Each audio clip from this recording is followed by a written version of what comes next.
Dừng cái này chắc tới sáng mới tới.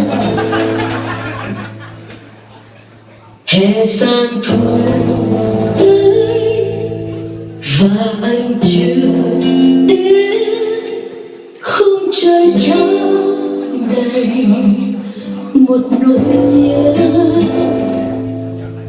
Vòng tay ấm áp nụ hôn thật sâu, mắt cười sao sáng làn tóc xóa.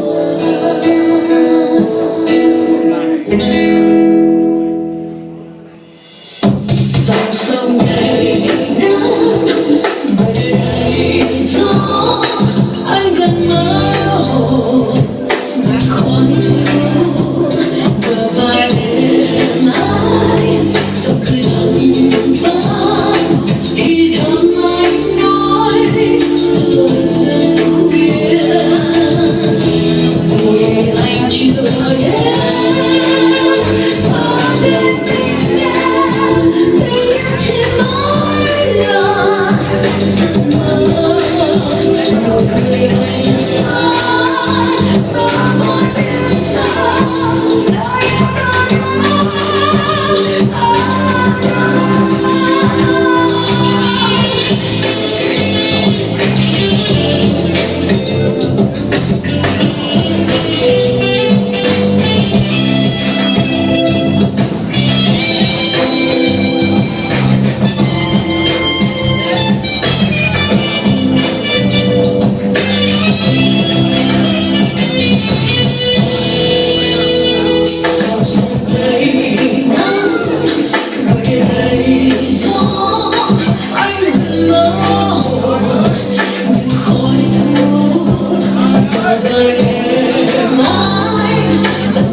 Anh sáng, mơ mỏi biển